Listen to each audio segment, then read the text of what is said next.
started, please.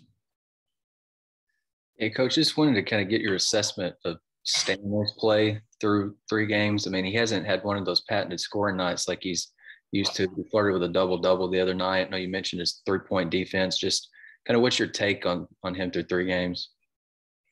Sorry, Scotty, you were talking about Stanley Mude? Yes.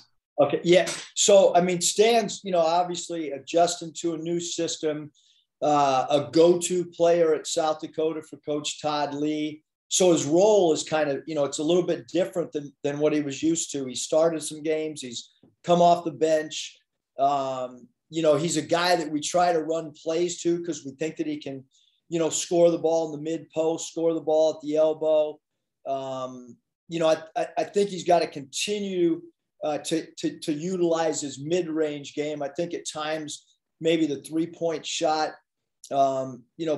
he's looked at that a little bit too much, but he did knock one down last game that I think helped build his confidence. But certainly from a versatility standpoint, Stanley's so vital to us, both offensively and defensively. And then, I'm not certain on the rule, but after Devo's ejection the other night, is he going to be available for the Kansas State game? Yeah, yes, Devo's available, from start to finish for the game in Kansas City against Kansas State. So yeah, he's full go. Yep. Hutch? Coach, you mentioned the other day after the game that you had some new 3-point defense drills. How has that gone? And how's the team kind of been receptive to it? Well, Hutch, we weren't able to really practice yesterday, just because 2 guys played substantial minutes and Jalen's obviously nursing an ankle right now. Today here in a few minutes, we'll get down and introduce some new 3-point defensive drills and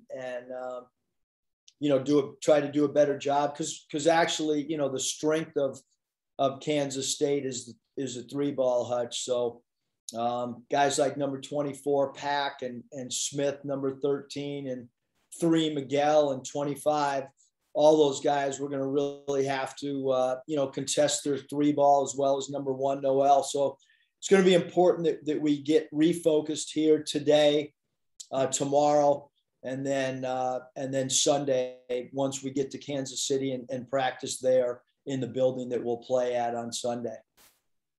Do you like facing a team that maybe is a good 3-point shooting team when you have something specific you want to improve, like to get a good test right out of the way, or would you have preferred to maybe face somebody who doesn't shoot the 3-ball as well as Kansas State does?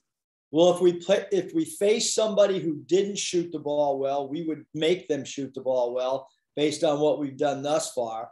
So certainly don't want to play a team that their strength is the 3-ball because we have not exhibited at all that we understand the importance. Our whole pregame speech going into the Northern Iowa game was about closing out to 3-point shooters, and that didn't work. So we got to come up with some new methods to try to get our point across about defending that 3-point line. Curtis?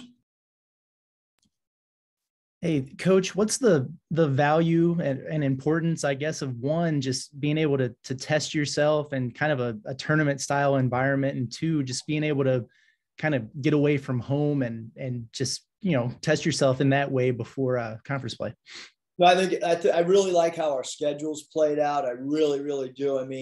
Now we got a whole new group of guys. We're going to, you become much tighter and closer, and your bonding and your chemistry starts really formulating. Once you get on an airplane together, once you get into a hotel together, you wake up, you eat breakfast, you have lunch, you have your pregame meal.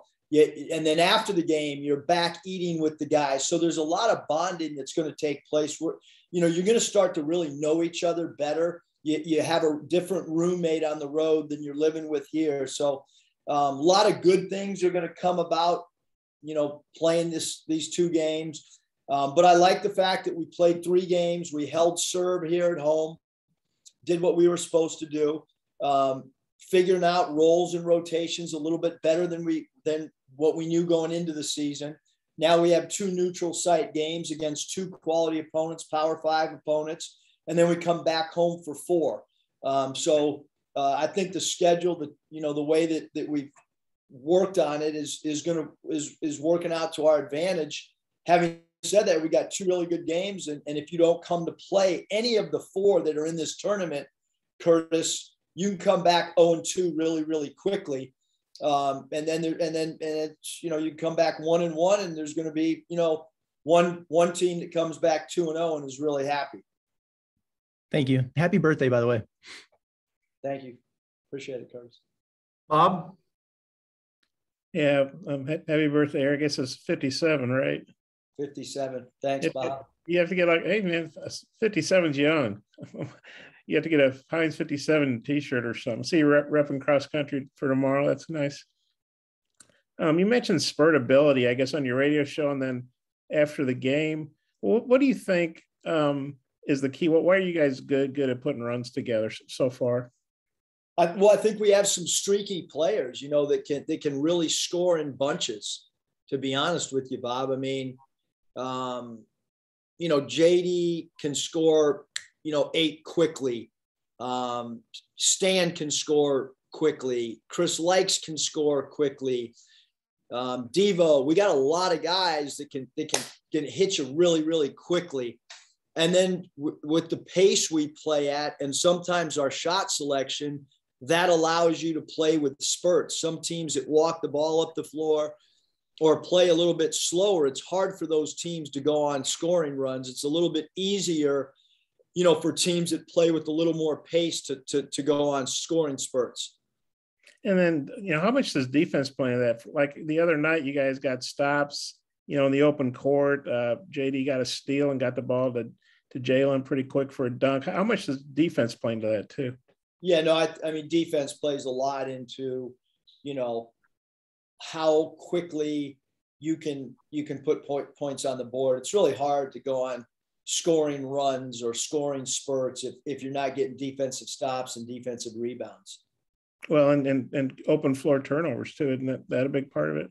Yeah, I mean, I think the live ball turnovers, creating steals, getting deflections. I mean, you're going to score at a really, really high clip on any live ball turnovers, especially the further or the closer they are to your rim and the further they are from the opponent's rim allows you to score, very, very quickly as well. One more. Bruce Weber said he brought you into Illinois. I don't know, I'm guessing this is maybe between Sacramento and when you got into college coaching. He said he brought you in for a clinic, I guess, or demonstration, or so. He said you did a nice job. He still does some of the things that you talked about. Just wonder what you remember about that and kind of what you think of Bruce. Coach Weber's, one of the best coaches in college basketball. He did ask me to come when he was at Illinois to, come and speak at one of his coaching clinics. And it was awesome to be around him and his staff. He's someone that I've looked up to, admired throughout his career. His teams always play hard. They really execute. They play with basketball IQ. He's one of the coaching legends in college basketball for sure. And I remembered, I didn't know he remembered that I came. I remembered him, having me come and ask me while I wasn't working, to come and speak. And it was an honor to speak to the group that he had coaching wise at that clinic. So you don't think you're that memorable? I mean, no, I didn't know if he remembered or not. Okay, he seemed to remember pretty well. And that was probably like 07, 08 or something like that. I mean, it was in between one of the times I got fired, Bob. I can't remember if it was after the Warriors or Kings, or it was after one of those dismissals. Oh, okay. Didn't mean to make a bad memory. Nate. Well, it was actually, Bob, it wasn't a bad memory. I was still getting paid. Yeah, just about Pax and then the transfer from Wake Forest, just kind of what do they bring to K-State? Yeah, 25, the Wake Forest transfer can really shoot. You got to give him no airspace, got to meet him early in transition. We'd prefer to make him floor it, put it on the deck. Don't want him to have any catch and shoot threes. If they run any roll and replaces or pick and pops, he's usually a guy involved in the shooting. Again, that's 25. And then Pack, number 24, one of the nation's best shooters, can really score the ball. He is a guy that can score in spurts, can put points on the board in a hurry. Definitely a star type player in their conference. Had a great freshman year. We've got to we've got to all be alert to any time that Pack has the ball for sure. And then we have great respect, obviously, for 13 Smith, who played at Missouri and is strong at 6'5" at that 2-3 spot. So this is a good ball club because both their interior people, 20 and 21, both those guys can offensive rebound, and they do a good job protecting the rim. And then number 3 at that small forward position and 00. Both those guys on the perimeter are good players as well. And then Noel comes off the bench at that point guard position, has good speed and can get them easy transition baskets as well. Also, playing 2 games in 2 days, just how much prep work can you do on Cincinnati and Illinois, if any? Yeah, Nate, I mean, it's it kind of gets back to coaching in the NBA when you have back-to-back games. I mean, certainly we have a formula for how we will prepare, win or lose, for the next opponent. I won't start on them until after the Kansas State game is over. It's going to require the players in their hotel room, when they're not with us in video sessions or at team meals, for them to learn their opponent in a very, very short time on the second night. But right now, the sole focus is, how do we win on Monday night? And then who do we play on Tuesday? And then once we know who that opponent is, we'll start diving into our prep work. But it is very similar to playing in the NBA, where you have back-to-back games, and you've got to try to not overload your team with too much information, but give them, the things that are necessary from a preparation standpoint on Tuesday. Thank you. Coach, you got a follow-up? Yeah, Coach, you said after the game that JD last year, the first half of the season, wasn't very good defensively, and now he's one of your top, shutdown defenders. Was there a specific moment where the light bulb went off for him, or was it more of a gradual development on that side of the ball?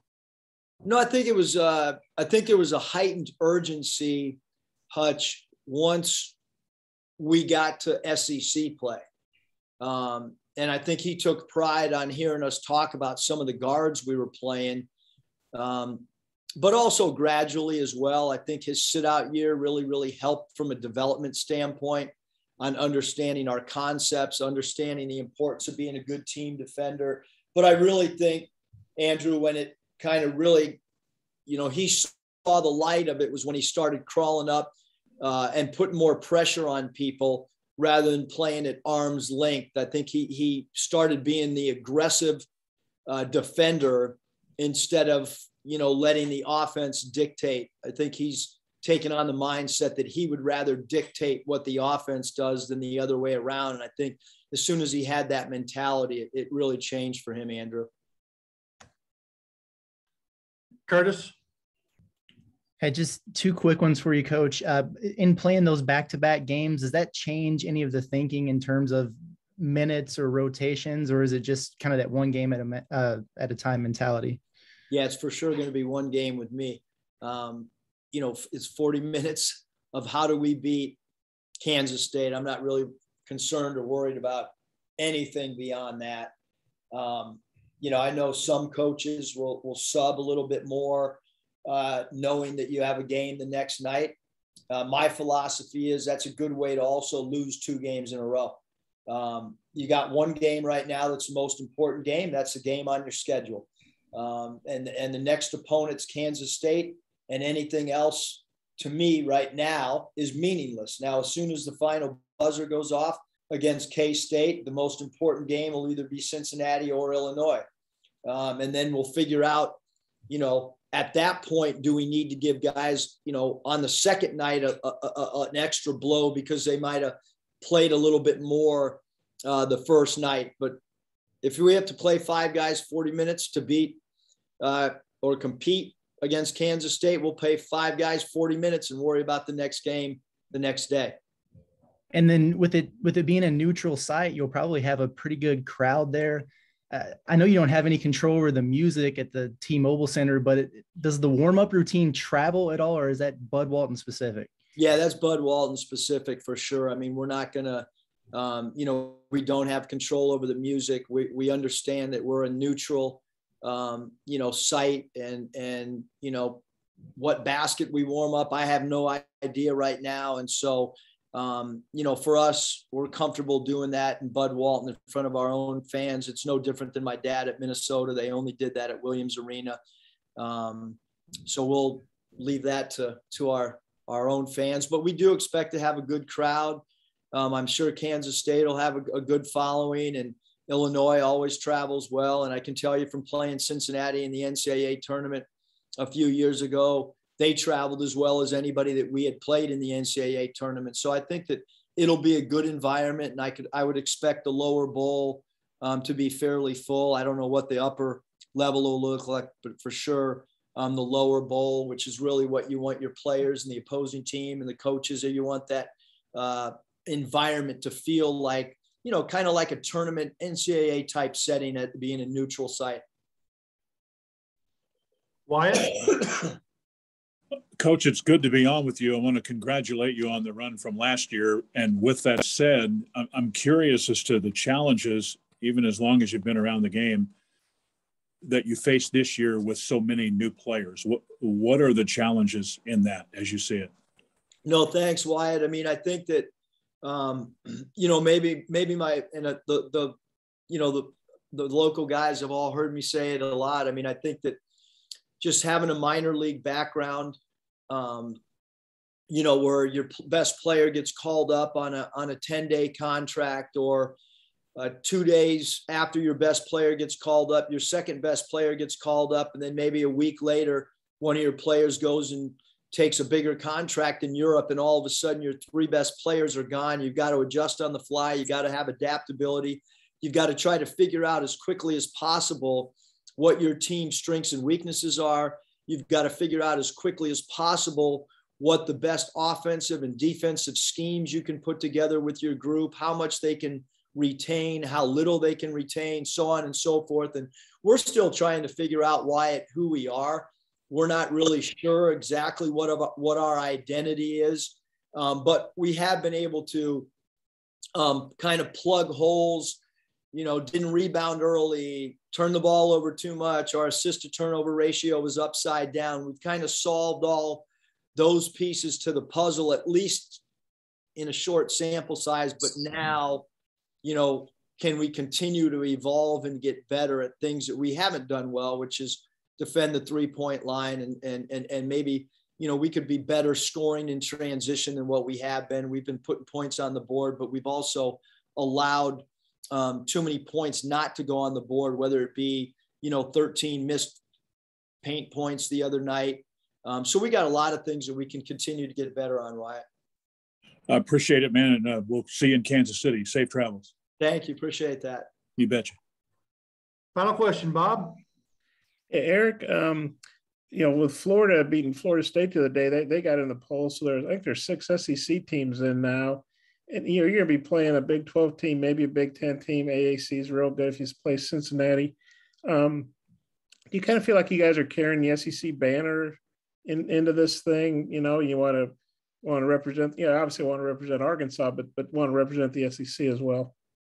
Yeah, I mean, I think it's really interesting that, the pride, like right now, we're tonight, Alabama plays. So, we're going to watch the Alabama basketball game as a staff, and we're going to be rooting for Coach Oates and the Crimson Tide to win tonight, because that helps our league. And last night I'm watching South Carolina, and it's kind of weird. Like you're rooting for South Carolina and you're rooting for these SEC schools, to win. You're watching the Missouri game last night, Coach Martin, and yeah, you want to beat them and you want to scout them and all that. But right now, you really need people in your conference to win. That becomes the utmost importance in it. And when do you feel that? You feel that on Selection Sunday. I think we're all competitive. We all want to beat one another, but right now is a time that you certainly want your league to do really, really well. I've heard other coaches say, well, I don't want someone in our league to have momentum. That's all a bunch of baloney. I mean, we want everybody in our league to win every single night unless we play them and until we get to conference time. So yeah, we're rooting for every SEC team, and we hope that we can represent our conference in this tournament to the best of our ability. And I mean, I got a text today from someone in the WCC talking about what their league is doing to some Mountain West teams. So I think that this time of year, like, you've got to take great pride in your conference. Yeah, Bruce Weber talked about being familiar with your dad's routine, and he mentioned Crazy George, who I think was that the unicycle guy, Crazy George. Anyway, he mentioned. Man, Coach Weber's got an awesome memory. That is so cool. So Crazy George is known as the world's greatest ball handler. True story. He played for my dad at Ashland College, and then he transferred. One of the first transfers ever. And he couldn't play. He couldn't make a jump shot, couldn't make a layup, but he was the world's greatest ball handler. He could spin the ball on every finger, could spin the ball off his toes. And Crazy George, to this day, is still working in the basketball world. He works for the Dallas Mavericks G League team, the Texas Legend, and does a lot of pregame, postgame, halftime. Does a lot of marketing off the floor, going into schools in the Dallas-Fort Worth area. That's amazing. Coach Weber would remember Crazy George because he was somebody special. It was Mike Munson that rode that unicycle. And both those guys were on scholarships, by the way. There must have been more scholarships back then. No, only 13, but my dad only needed 7 to play. So he figured he could use a unicycle guy and a guy spinning the ball on his toes. He would use 2 scholarships up on those guys. The ultimate entertainment coach. Sounds good. Thanks, Coach. I appreciate your time. Anybody got anything else? I don't want to feel rushed. I still got 9 minutes and 48 seconds till I got to go to practice. We good?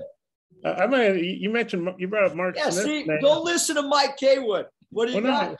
I'm not knocking Mike. It's just you sound like you want us to ask you more stuff. Like the players don't want me down there. Okay. You mentioned Mark Smith. You're obviously familiar with him. What do you think about him as a player? I guess he's averaging 7 boards after 2 games. I mean, Smith can really rebound the ball. He's got good strength. He's got good body. He's got good size. He's not afraid of contact. That's not a surprise at all. I thought he was a really good player last year in our league. I think that the way Coach Weber's using him is advantageous to him. He's a good 3-point shooter. He's a good line drive, dribble drive guy as well. He can absorb contact. Certainly a guy that we've discussed with our ball club. He's on our scouting report. Our antennas are up on Smith for sure. Okay. Anything else on your mind? Not really. Did you get a good birthday present? Did you get a good birthday present yet? I haven't got, my son got me some sour gummies. He had them on my desk. My wife told me that we'll celebrate later tonight after practice. So not really. I got some pretty cool text messages from some former players. I'm not sure what Danielle's got up her sleeve. Hopefully we got she'll get me something good. Maybe a Mitch's Surf Shop hoodie. That would be about the best gift I could ask for. Sorry, what's that? Mitch's Surf Shop out of La Jolla, California. The best hoodies ever. Oh, hoodie. Okay. Yeah. Maybe she'll get you a T-shirt. You don't have enough T-shirts, do you? All right, you guys. Thanks.